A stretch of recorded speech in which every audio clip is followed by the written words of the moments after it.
Hello, in this video we are going to be talking about how to implement binary search. We already talked about the idea of binary search, and we've already said that we are going to try to use recursion to implement binary search. So you,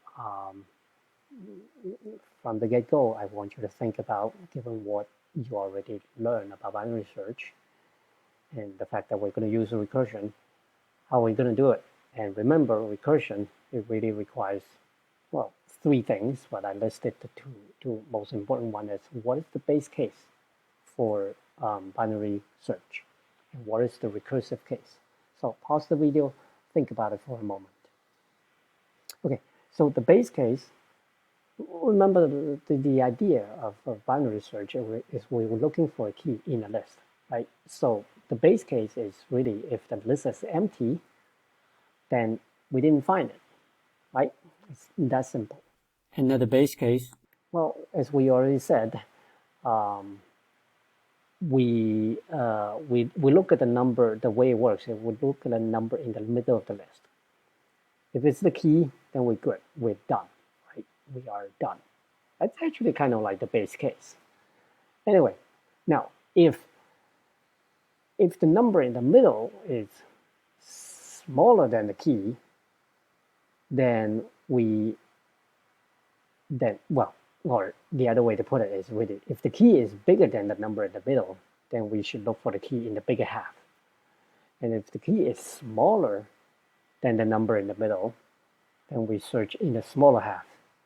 I kind of have here, it says the same thing, but it's kind of the reverse of each other, so it's correct. It's a little harder to understand. Anyway, hopefully you get the idea. So how do we actually implement it?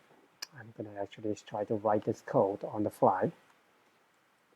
I am going to take this. I'm going to leave it. I'm just going to take the test out. And I'm going to define binary search. Now I'm going to define, I'm going to have the list. I'm going to have the key. And then I'm actually going to have a star index and an end index, and I'll explain what they are. So the idea, remember, is that we will, if we don't find the key in the middle of the list, we'll have to kind of half the list, right? So that means, if we're searching the entire list, then our index is going to be from 0 to the length -1 of the list. Now, if we want to search the bigger half, then we're going to have to start from the middle. The index is not going to start at 0, right? The index is going to start in the middle all the way to the end. Or if we want to search in the smaller half, then the index is going to start in 0, but it will end in kind of the middle of the list rather than the end of the list. So that's what the start and the end means. It's an index, and it tells me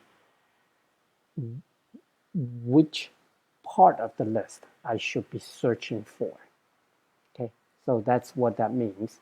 And also, in this case, these two indexes, they are going to be inclusive index. Meaning, 0 means the index 0, and if the end is kind of 10, then we stop at 10.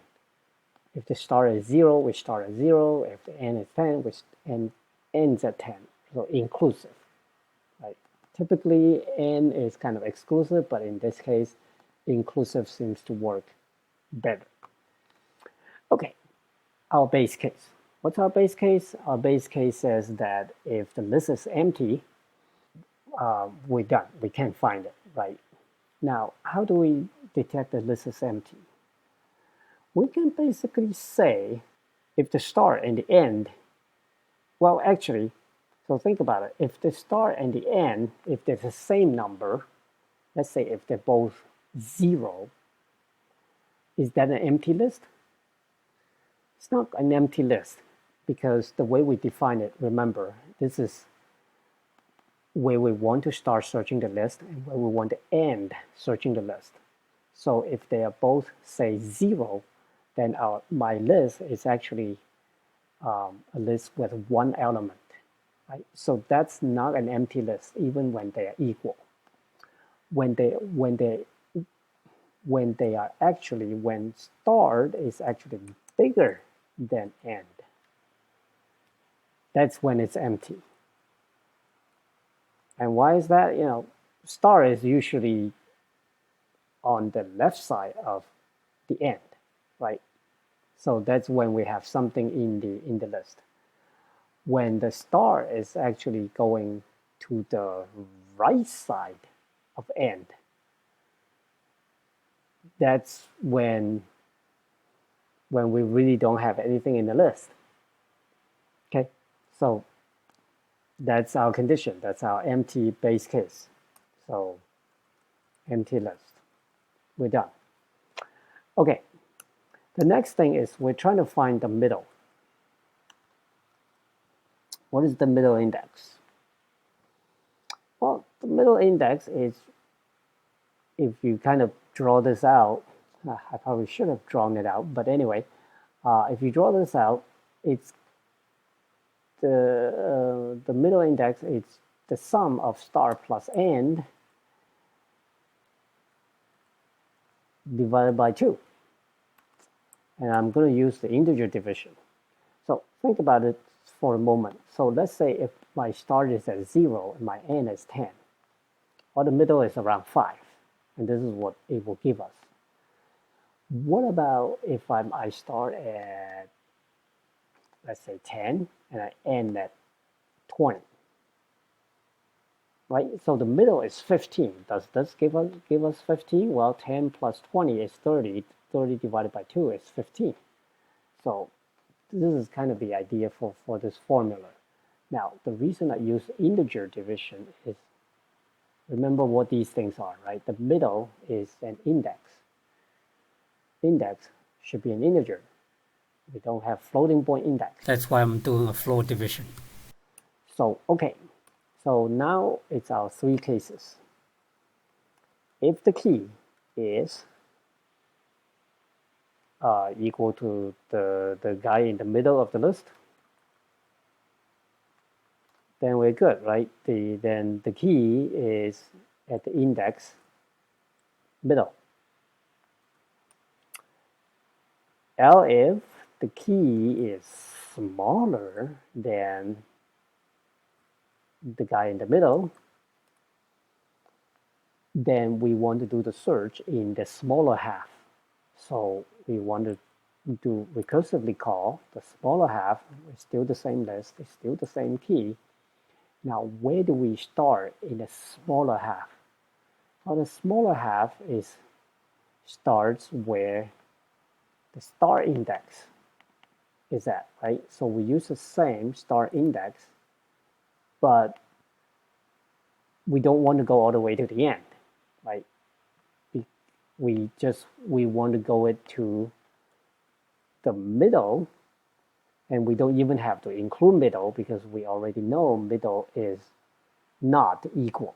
So we can say middle minus 1.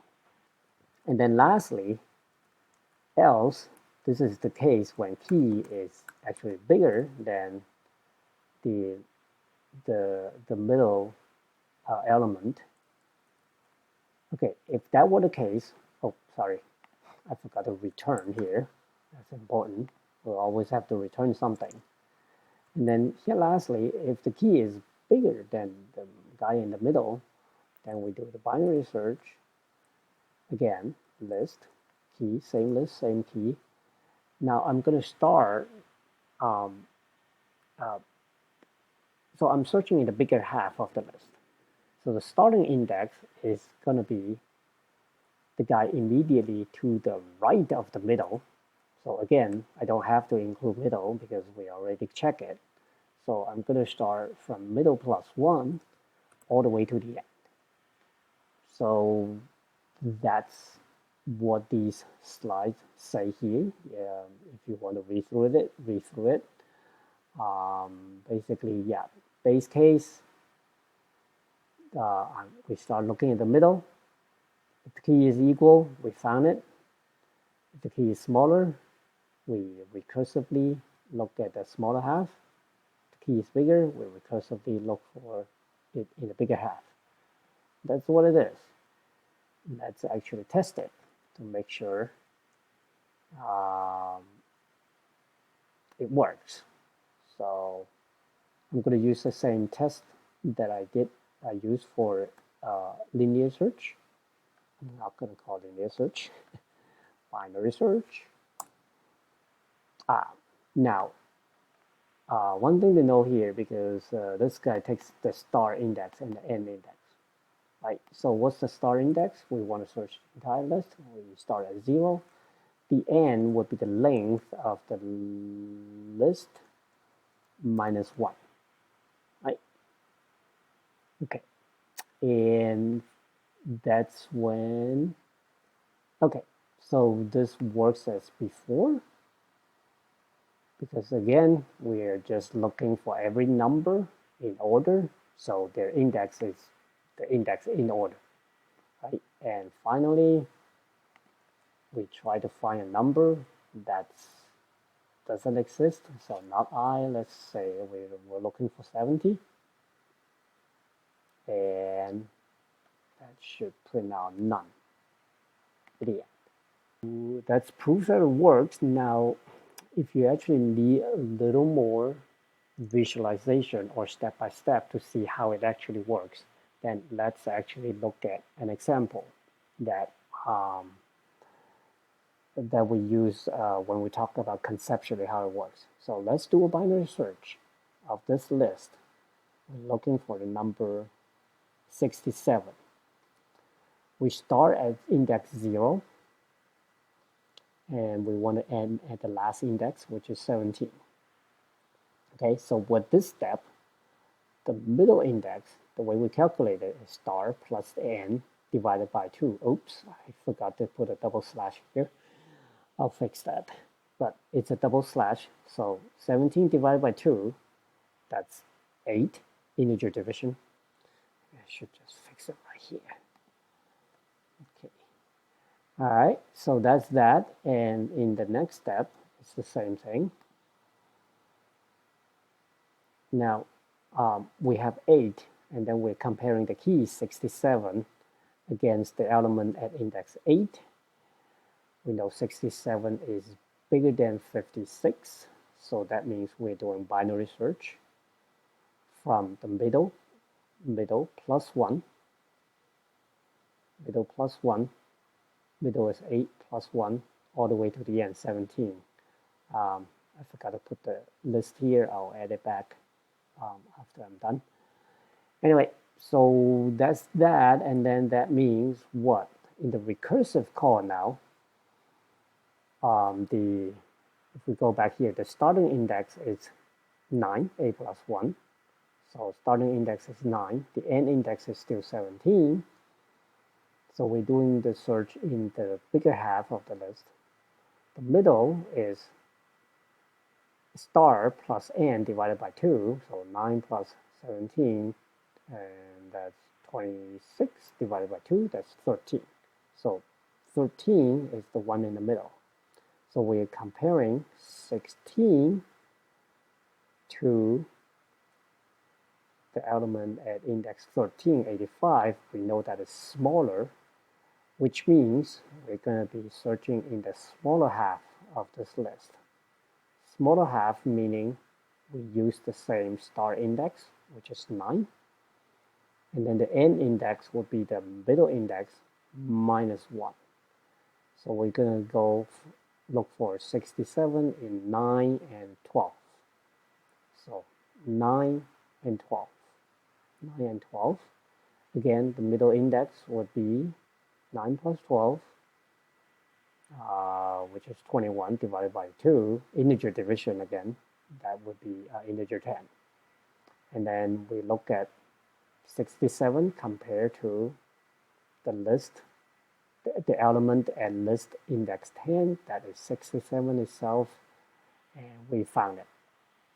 Right, so this is just kind of exactly what we did when we talk about this conceptually. But If you step through the code, it does exactly the same thing. Now it's actually your turn. Give it a try. That if we're looking for the key that is 70, that is non-existent, and obviously you want to start at 0 and ends at 17, walk through it, and hopefully you as you walk through the code, at the end it's going to come out that you don't find the number 17. It's 70 because 70 does not exist in this list. All right, so pause the video, give this a try. Okay, assuming you have done that, I am not going to actually walk through the code. Sorry, I'm not going to draw the pictures again of how it works. Instead, here's what I'm going to do. I'm going to modify this function to actually print out the start and end at every recursive call. So I'm going to print out start. I'm going to print out end. Start, end. Yeah. And I am not going to be searching for the number that exists. I'm going to search for number 70 that does not exist. Now, so every step of the way, I print out start and end. And as you can see, start from the beginning, I do, 0 and 17. You can walk through this and hopefully, compare yours again, your manual walkthrough to what we actually print out here. The thing I want to bring your attention to is actually, this 12 and 12. Oh, interesting. I thought it was 12 and 11. Oh, because, I am sorry. Yes, because that it's already returned. So I won't print out the last one. So I'm going to have to print it before I do the return. So, sorry about that. I confused myself for a second there. So this last case is when start is 12 and end is 11. So start is to the right of the end, which means, yes, we hit the case where the list is empty and we couldn't find the key. So that's our base case or the terminating case.